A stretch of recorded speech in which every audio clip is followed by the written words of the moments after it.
So welcome to PartnerUp, Partnerships podcast. All right, we're live. I'm excited to jump in. Get to work. The thing that matters in a partnership is the trust and sacrifice. Proposing, building software that works for you.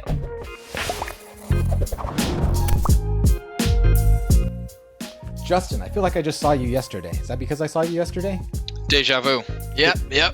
Deja vu. Back-to-back podcasts. We're rolling. Back-to-back podcasts. We're bringing back PartnerUp in 2021, the way that 2021 should be, with a bang. So back-to-back podcasts, you're going to see these hit your feed like one right after the other. So you see these two podcasts come out, just know that we record on Tuesdays moving forward. So we'll be back on that weekly cadence. Got a bunch of amazing guests lined up, and super excited about the Cloud Software Association being our new sponsor. So if you're not a member, go to Cloud Software Association, join the Slack group, participate in the community, because, BD can't go be part of, the book club for BD. And the gentleman that we have today for episode number 13, Mr. David Pilgrim, he's been doing this for a bit. David, welcome to PartnerUp. Thank you. Great to be here and great to join you both. Thanks for having me. Of course. David, I think, given that you've seen building and kind of zeroing in on, partnerships can mean a lot of things to a lot of people, right? You've had some specific experiences on these bigger tech alliances, right? Where you've helped build relationships between agencies and large technology companies from, ground floor to great heights. But I'd love to maybe start off with maybe your interpretation of what the heck is BD? What's the David Pilgrim answer to that question? It's the accidental career. Accidental career? Yeah, it's a really good question to start off with, because I think actually my wife started making fun of me a bit earlier. Early on in my career, we were just talking about, hey, what do you do? It's like, oh, I sell solutions. It's like, okay, what? So this is amorphous, thing. It's like, and this was the early days of really not even knowing exactly that I was going into business development. It was partnerships, it was alliances, all sorts of things. But it was sort of like not in marketing and not in sales. But it was sort of like over there. So they figured out someone needed to do it. And they weren't sure who, and they weren't sure what the talent base was. But, for me, business development sort of does occupy that space that isn't marketing and it isn't sales. But it is in this space that maybe it's strategic and maybe it's tactical. It could be both. But it requires something outside of sales, right? It's not a direct line of like, oh, I'm selling that person. In fact, you're trying to actually formulate something that sort of occupies that space. And we talk about, in the world of do I buy something? Do I build something? Do I partner with it? As soon as you land on partner, now you're in that zone of, okay, what do I do with that? How do I execute that? And so business development lives in there. By its name, it's, sort of, what are you doing? Well, I'm developing business. Okay, how's that work? But anyway, I think that's where you start with it, right? Is somewhere in that zone that isn't in marketing, it isn't in sales, but it's in this place you've now realized you need to invest in, you need to execute in, otherwise it won't happen. So whenever you got into business development, where did that start specifically? And what was it like then, that when you say, coming out of sales and marketing? Let's dive a little bit deeper there. Sure. Yeah, I worked for Cambridge Technology Partners at the time, so it's on the services side. And I had gotten a job in the marketing department. So I was marketing CRM technologies at the time with Siebel, Vantiv, and Clarify were the three sort of, biggest players. And now Salesforce occupies a lot of that space. But Siebel was the king of the trio. And I was doing marketing around those because we had CRM services. And one of our partner managers, a guy named John, I'll leave his last name out, but he had a great life. Every time I talked to John, he was like on the ski slopes. I'm like, man, this guy's got a great job. Like, what is this? And he quit one day. And what I realized is suddenly a vacuum opened, where it was like, we didn't have our certifications handled with Siebel. We didn't have our enablement handled with Siebel, and we weren't selling with them in the right way. So it was impacting our direct salespeople. So being in marketing, I was adjacent to all those things. But I also saw that the leadership wasn't paying attention to them. When John left, there's just this opening, this space, this gap. And so I unintentionally got myself into alliances by advocating for that gap. I went to a party. I ended up being on a boat in Seattle, and I was with the president of the company, and I was basically pontificating when I just told you in a very short way. I was kind of, how you might talk about that after a few glasses of wine. And so I was being very passionate about this. And when I got back to the office and again, the following Monday, I was now the guy doing alliances. So I didn't know I was getting myself into alliances. It's sort of the like I said before, the accidental career. It's definitely was not my intention. Interesting. And so you came in through the marketing route, it sounds like, which is maybe typically non-standard. Usually you hear of biz dev partnerships people coming in through the sales route, but that was the marketing route. Well, and in my case, actually, I found my way into marketing accidentally too, because I was a selling person. I was a salesperson much of my early life. Then, I'd sold everything from Cutco knives to, bagged groceries. But Cutco knives was basically my first sales job. But actually, I had also sold computers. I was working for a computer reseller actually before then. But the guy that hired me into marketing said, "Oh, you'll figure it out." And I think what he saw in my capability set then is sort of, I think, one of the things about business development too is, oh, you'll figure it out, right? You'll map the territory, you understand what's happening in all these different pieces, and then you'll start to say, okay, this is what we need to do, right? So it really does take, I think, a person who's in business development has to have that figure it out brain. If you're not good in that zone, you're probably going to have a tough time in business development because there isn't a lot of times a roadmap. There might be a strategic direction, but how to go from where you are to where you want to go may not be obvious. That's Right. I've heard that phrase before, and you come back to it. I keep coming back to that phrase because whenever you're trying to hire, a lot of people are looking for direct experience. Like, okay, you've done tech alliances at another tech company, or you've done agency partnerships or whatever, but every company's BD is actually probably a little bit different than theirs. And I think that figure it out DNA is what separates the people that end up having great careers in business development and partnerships, have above and beyond everything else. And it's, some people call it the entrepreneurial spirit, the consultative spirit, whatever that might be. But, I guess at this stage, is it a real career? I guess it is kind of a real career, right? It is actually. Before I answer that, I would marry entrepreneurial with a motor, right? And you have to have a strong motor. And what I mean by that is a drive. So to be curious and not have drive is not going to be helpful. So you have to have both together. ADD. Right? Yeah, so you're curious and no drive. You're just bouncing all over the place. That's right. You're like, yeah, exactly. But is it a career? I struggle with this quite a bit. Earlier in my career, I was a member of a different association, ASAP, the Association for Strategic Alliance Professionals, which actually had tech people and pharma people and other stuff. And that was actually debated. It was sort of like, is this a career? And it didn't really get an answer back then. But I think having done it this long and continue to find work in it, first of all, people hire for this. So yes, I think it's a career. But I would also say it's an underserved one. I think, even when you and I are talking about this podcast, right? It's like, well, why is this interesting? Well, because it's an underserved market. It's not well defined. It's not, you certainly can't go to school for it. You might get little specialties in B schools about it, but it's sort of in a larger context of other sort of strategic thinking and other things like that. It's not really a focus or, definitely not a concentration or something in a business school today. Well, behind the wall on you, is that not like a master's in business development, David? It is not. It is a PhD from the University of Chicago, which belongs to my wife. Oh, okay. I thought it was the master's in BD.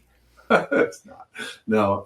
No. In fact, we're very proud about that wall, just because I think it's a little bit off topic, but as a team, we do our achievements. So. But it's kind of fun because most of the degrees on the wall are all hers. Right. She's like, hey, I went to school for my career and I studied and I've built this career, and how the heck did you get yours? No, actually, right? I think so. I actually attribute my undergraduate experience, which was a liberal arts school, as like a part of the DNA that makes up a business development person. Because I always found myself being a jack of all trades, master of none, which was sort of like, okay, I had lots of interests, and to feed those interests, like a liberal arts school fed them, and I could have lots of interests that way. And I think if you think about that curiosity that I mentioned before, that's part of that DNA, right? It's like if I knew I was going to be a doctor, I sure as heck wouldn't have gone to liberal arts school the way I did, right? In fact, I wasn't really quite sure what I was going to be doing, so I had to learn a lot of stuff to figure things out, and hit some rocks and figure some stuff that way. And so I think that's part of, if you're thinking about even, I don't think this is exactly where you're trying to go with this, but like the hiring, how do you hire these people, right? I think if you look for those kinds of clues, right, not that you have to hire a liberal arts person, but I think that, if you ask, well, how did you get into that? You'd start to explore that meandering, kind of figuring things out, exploring kind of thing that I think is, at least for me, is an element or was an indicator early on. Now that I look back, that this is what I've been doing. And Go ahead. I was going to say, to flip that question on the head, if somebody was coming to you, and there might be some people listening on the podcast who are checking out business development and partnerships for the first time, and they asked you, hey, I'm kind of interested and I want to get into it, would you say, go directly into that role, or would you, recommend they spend some time in marketing, spend some time in sales, maybe in product management, product marketing, to round out their expertise before they go into something like, business development and partnerships?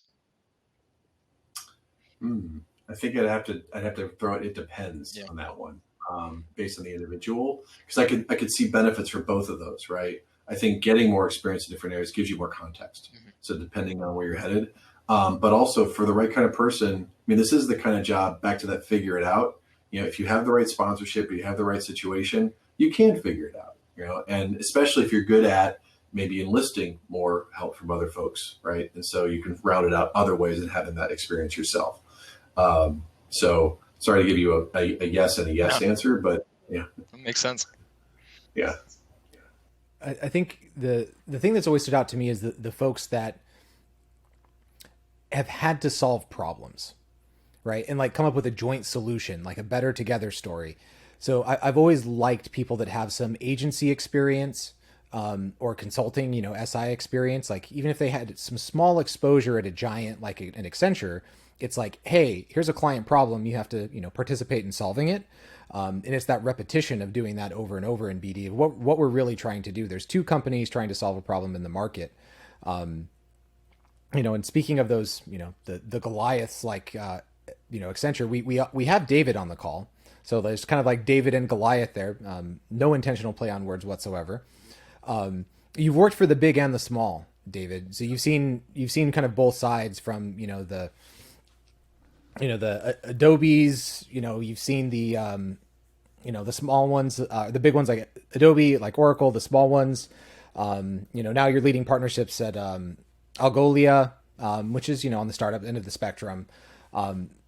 Maybe we could kind of take this David and Goliath theme on like moving into selling in those ecosystems, right?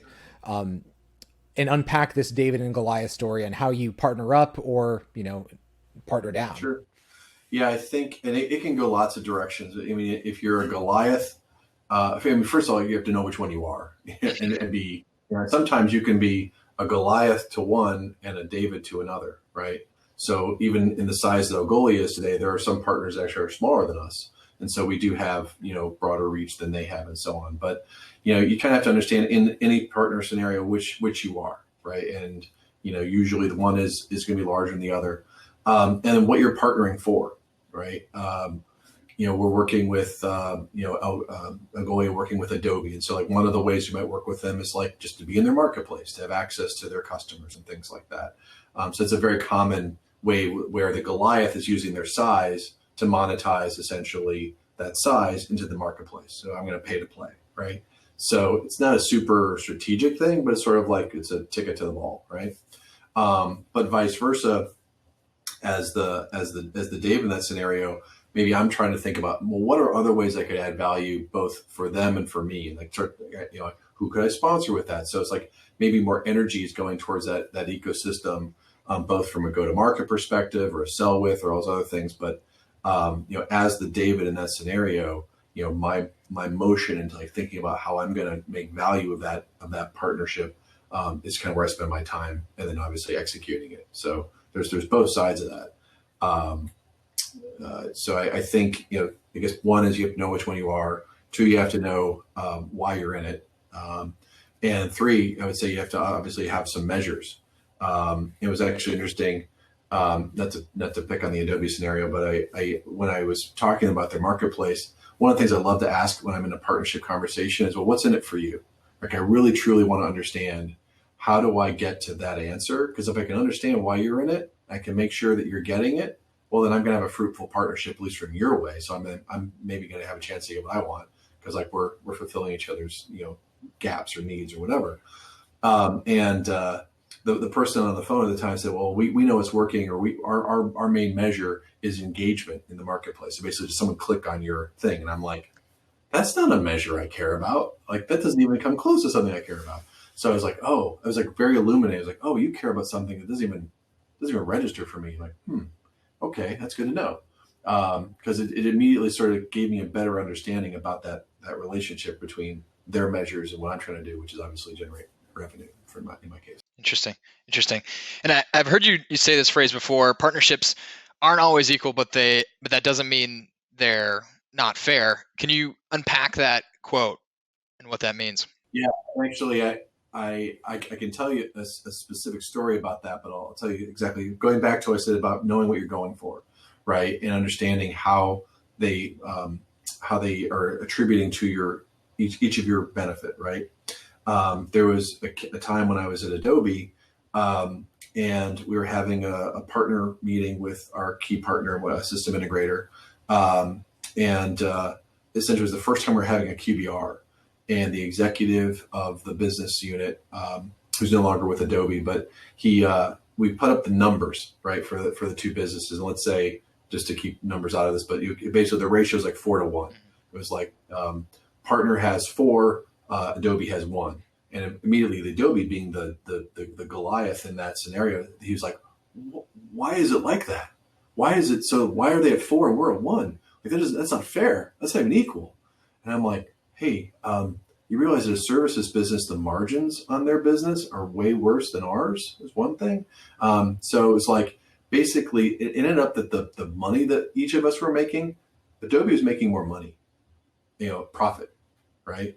And so there's one illuminating fact, was like, he didn't even understand that just looking at the two numbers. He just looked at it and said, well, 4 is better than 1, right? So it was a very base level view of that equalness, right? But also, it was like, what else are we getting from this partnership? We, as this Goliath in this relationship, and we were getting a lot of access to customers, and a lot of good new logos, and a lot of other things that were happening that were really, if you were the person running the business unit, running the business, you would register all of that, not just the 4-1, right? And I would also say, the poor job of the partner guy in that scenario was, I didn't brief him and educate him on all those ahead of time, because I didn't realize he didn't realize it. Right? It was a very illuminating moment for me. I was like, oh, he doesn't know that. Huh. I didn't think that would be true, but it was, right? And, I think it's one of the things you learn too in this business, is sort of like making sure everyone understands, well, what does winning mean? Or how are we moving along towards winning? And things like that. So the non-equality thing, at least hopefully that pans out there. You imagine that meeting, right, where he stands up and is like, that's not fair. It's not right. It's like, actually, it's totally right, man. But learn a lot. Learn a lot. That's the most powerful 4-letter word in partnerships, is fair, right? Fair is the best negotiating word in the world, because it puts you right. It puts you in the moral, superiority whenever you start throwing out fair. No one wants to be immoral whenever they're negotiating against you. So you gotta level set that. I'm kind of curious, David. This is kind of a side question, so I don't know if we need to spend time here, but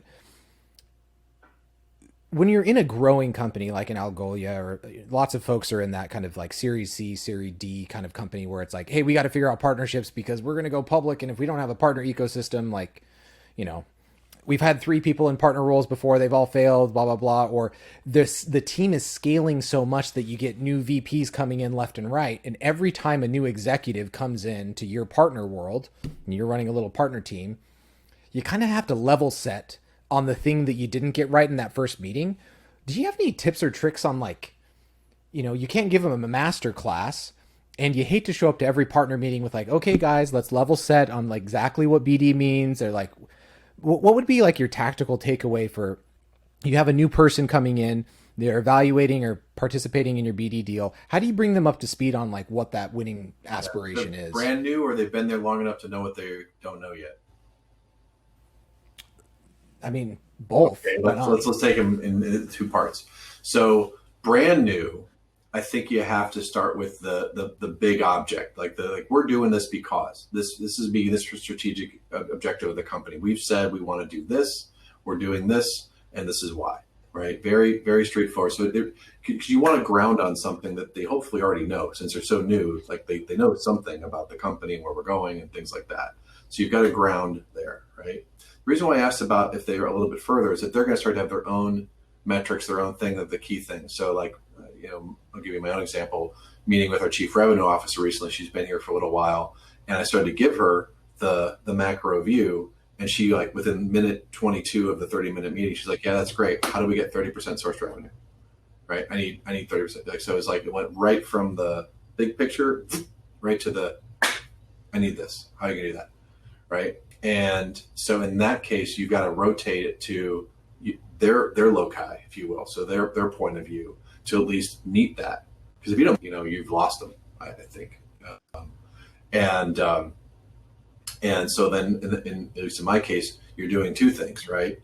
And actually, what helped me do is actually always try to put the context of what we're working on at a strategic perspective into the view of that tactical point of view, because she's bringing that message constantly to the teams, to the Salesforce, like looking at that. So it's like, okay, that's where we have to meet the message. Like, the execution of the strategy has to hit there. Otherwise, it's all just kind of like partner people talking about blah, blah, blah. Right. Right. So like transitioning from finding that win, internally and aligning on that goal, I feel like half of my job a lot of times is fielding those inbound inquiries, David, where people are coming in and they want to partner with Drift because we have probably way bigger market presence than we do number of employees. Half my job is definitely saying no, and just like, no, and making sure no one else on the team spends any time. How do you think about those? You start to grow up and people say, let's partner. Far too often people go, yes, but maybe you have a framework around that for identifying, It really is. What I've observed in some companies, and I'll leave the names out to protect the innocent, or maybe not innocent, but no, well intended, is there can be extremely promiscuous partnering activities. It's like this constant barrage, and like just respond because it's like the shiny penny. It's like, that sounds neat. That sounds neat. Let's check that out. Let's check that out. And it probably goes back to like, not every partnership is equal. Not every idea is great. So you have to get good at vetting that. And I will say, like I had a meeting last week with a potential partner, and I took it just, like, okay, I'll talk to you for 30 minutes. Okay, fine.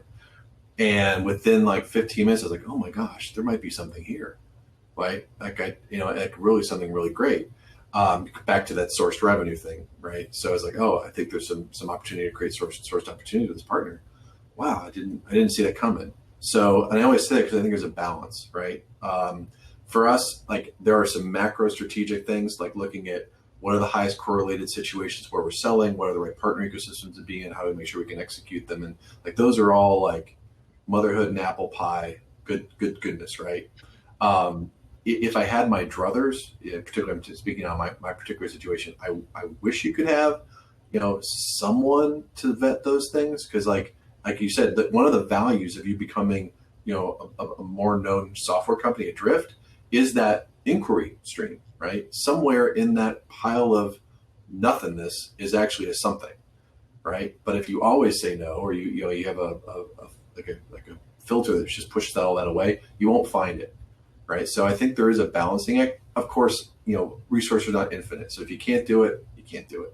But I do think there's, and actually, I think going back to my answer before about business development people being the figure it out people, like that's fun, right? Actually, like getting that, okay, what do you guys do? Oh, okay. And you ask me questions like, okay, interesting.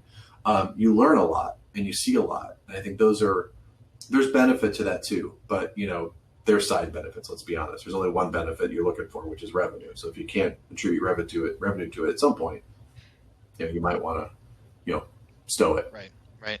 Just out of curiosity, because I know, in the early days of partnerships, it involves a lot of outbound prospecting, trying to get the initial interest going, trying to get that 30-minute meeting where they can explain to the Davids of the world, hey, why I think you and the Goliath here should partner with me, the David. What did that individual do that piqued your interest? And, what did they do in the meeting that got you from being at lukewarm to, okay, this is kind of an interesting proposition?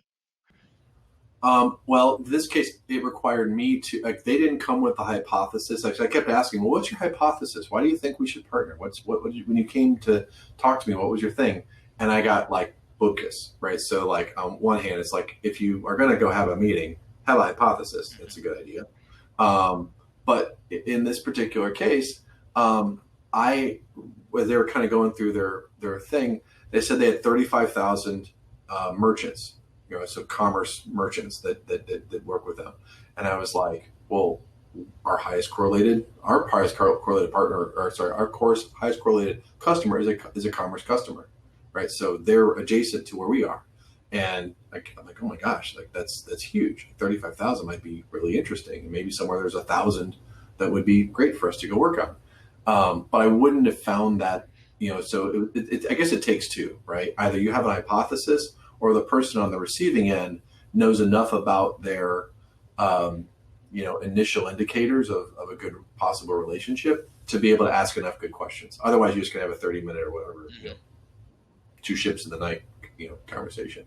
But I thought the question you're going to ask is back in the days when I first started this, there was a lot of what I call vanity partnering. It's hey, sign my paperwork. I'll put your logo on my website. You put my logo on your website, and all our customers will know we're friends.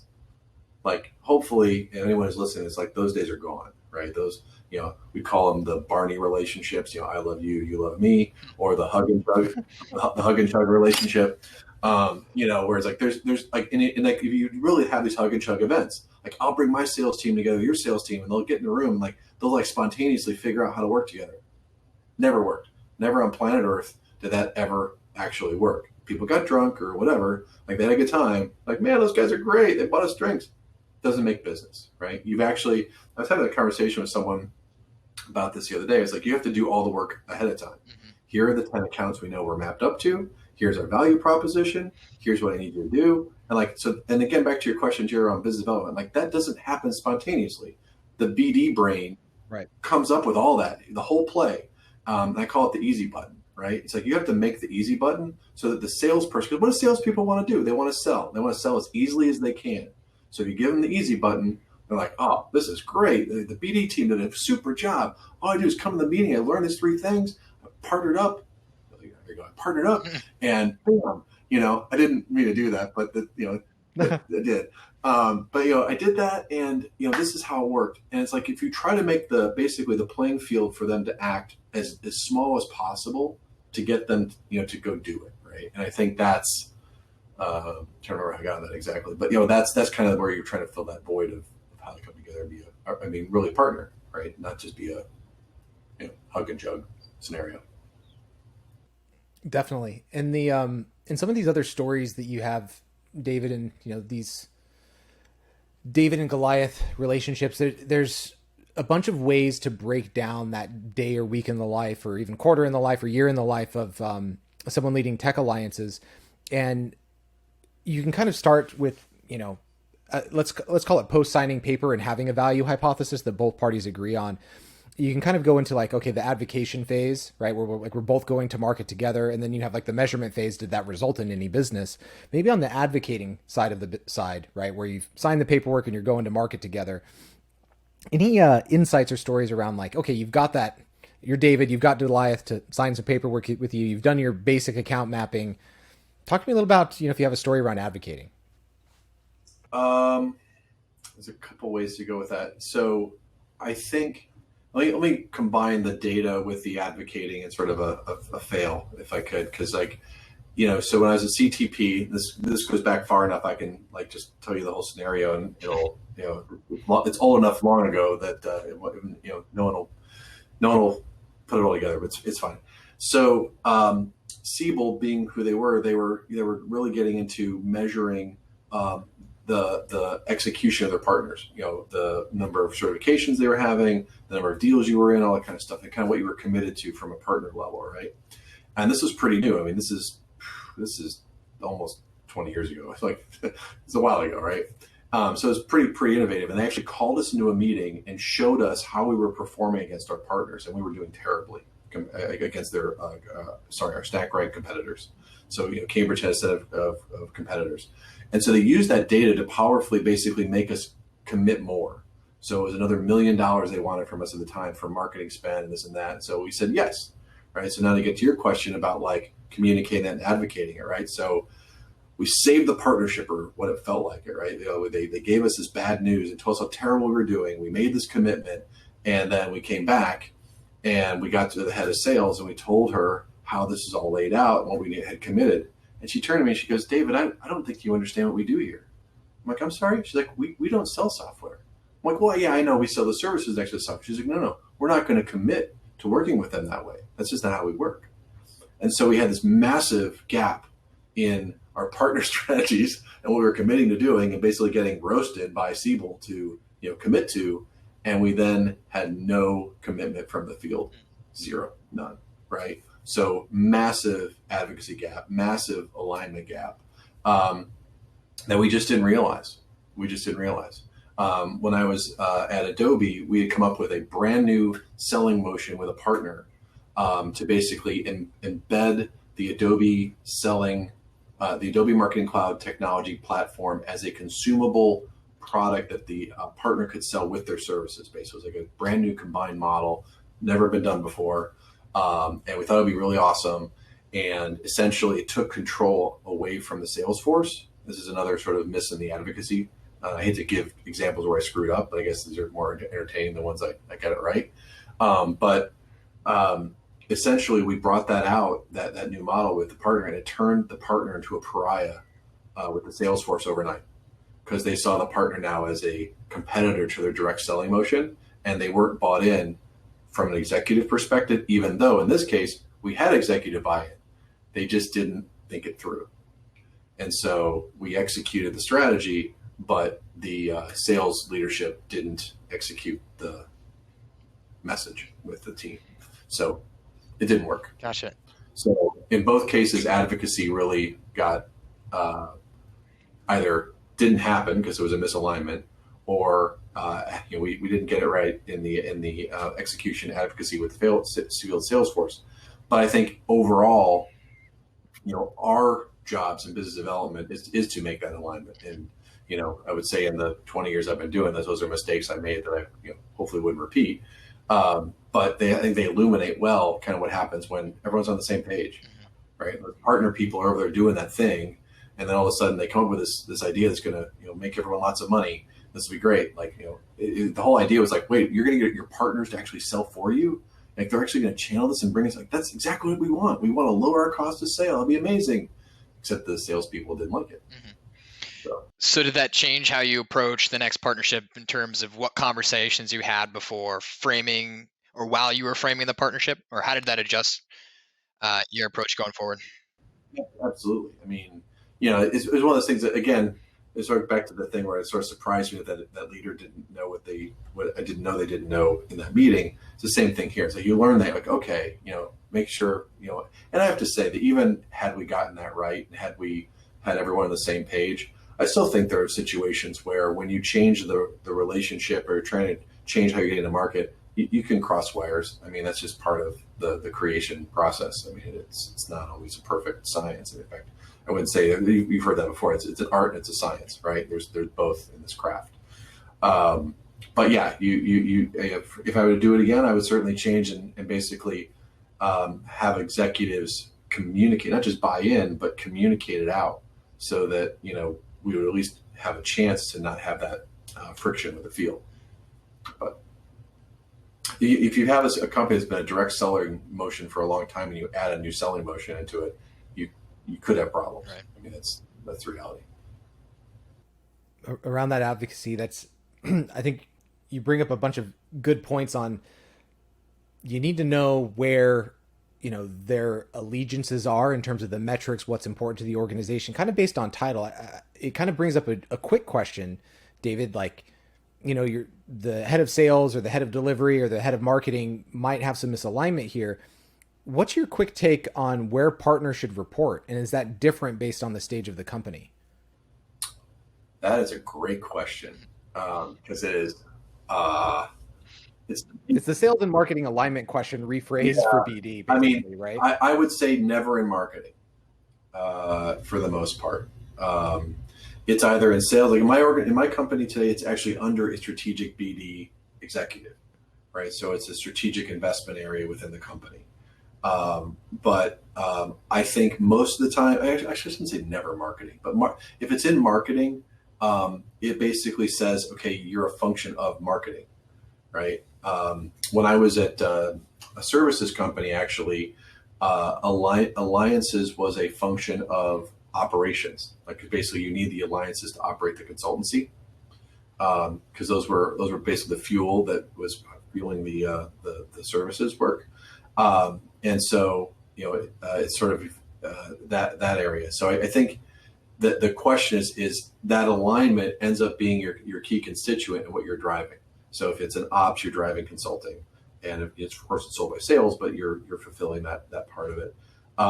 But ultimately, I think sales. I mean, in the end, sales is the best or the most aligned spot, because that's where you're aligning to revenue. And I think that's if you get down to it, one of the key things about us in this world is like what measurables do we have? What can we say is how we're moving? And revenue, if you get it right, the next question is how do you measure? I think measuring is always a hard one too. What are you measuring? Are you measuring leads? Are you measuring pipeline? Are you measuring revenue, source revenue, influence revenue? I mean, like you name it. But all those are sales related scenarios. You hit a very relevant topic, because it seems like the more and more partnership connections I make, the more and more common the challenge around reporting the impact of business development partnerships and alliances. What are your best practices for that? Where do you see individuals go wrong when they tackle it the first time? Get agreement with everyone who's involved that that's what you're measuring. Get a system that you can actually measure it in. Get folks enabled so that they know to put it in, because if you have more than 4 or 5 salespeople, like the universe gets so big so fast, like you can't stay on top of stuff. And as much as you possibly can, don't measure FUDGE. And what I mean by FUDGE is if you have I think this one was, maybe this is or isn't. I would always try to lean towards not, exclude. And the reason why I say that is the law of big numbers eventually catches you, right? So if you keep adding things to your it counts, and you look good for a minute, right, or for a year or whatever, but as it becomes unsustainable, right? And so you really have to, if you go back to the beginning, you have agreement on what is counted, and you count it in the end, always, just viciously, like ruthlessly tight, and tight ROE. Yeah. And it's just because like anytime you loosen it, you're hurting. It may feel good. It's like a sugar rush. It may feel good for a second, but it's gonna get you in the end. And also, I would say that if you're seen as being tight about it, it's hard to call it in question, right? Because if you hold fast to that line, say no, it's got to be these criteria or whatever, you've got a leg to stand on, right? Because in the end, a salesperson doesn't have to do that. They either got the contract or they didn't, right? And with things like partner influence or partner sourcing, well, did it really come from the partner? Well, I had a phone call with them, back 6 months ago, so it could have come from my phone call, right? I mean, like, there's all sorts of funniness that, the other thing I would say, one of the things we did at Adobe for a while, I don't know if they still do it, we documented the heck out of our sourcing, right? Not only how it was sourced, but actually getting the rep to agree, right? It's, document, send a note to the rep, say, hey, they say, yep, I agree. I need to plug it into Salesforce or whatever and, move on. But buttoning up like that, it's never a bad thing. It's never a bad thing. It's kind of a pain, but never a bad thing. So what I'm going to do now is I'm going to give all the listeners the look in the mirror David Pilgrim test. Do you want to report to sales? Right? Like not a lot of people would just say like, yeah, it should report to the CEO because the CEO is too busy and they can't pay attention to me. Right. And then the second thing is, hey, there's this gray area. Try to pull everything that you can into partner land so you look good. And I think you just took two controversial stances that I couldn't agree with more. And it's high standards, right? Like at the end of the day, it's about money, it's about revenue. And at the end of the day, we either did it or we didn't. And the gray area is not worth arguing over. I think that's fantastic advice, David. Well, and where you're meandering to a bit is there are folks in this business that sort of like to live in that gray zone. They enjoy it because of that. That's the reputation we all have. That's the problem, is that everyone thinks that we're full of junk because of those predecessors. It's the lack of rigor. It's the lack of proving it. And so back to your original question about it being a career or not, well, it suffers from that, right? So it can be called into question because of it. And so like anything in the world, I think, we have to hold ourselves to account, right? We have to say, okay, did we do it or didn't? I mean, I think one of the hardest things in life is to say it didn't work, right? I failed, right? I just gave you several examples today of some things I royally screwed up and didn't do right. But in the end, I'm still doing business development. I'm still doing alliances, and I'm doing it at a high level, and I enjoy the heck out of it. And I would say I took a lot from those mistakes, and I think the key is you make mistakes, but you don't repeat them. You make new ones, I guess. You find new ways to mess up. I think that's such a powerful way to wrap this conversation is around, if you think about the time and the climate in which we find ourselves, there is a lot of noise that seems like the extreme of every situation is controlling the conversation, right? No matter what your political beliefs are, it seems like the outliers are controlling the conversation. And what I'm noticing more and more is the folks that have the conviction, right, that are willing to put their name on the line and like stand tall and accept failure, not point the finger at marketing, point the finger at sales, and to own up to the real North Star. Those are the ones that are going to emerge out of this, because I feel like this extreme polarization, it's not going to last. There's a lot of people that think it will, but in my opinion, I think it's actually going to fade this decade. And people are just not going to pay attention. And the ones that are going to be left standing are the ones that held true to their conviction.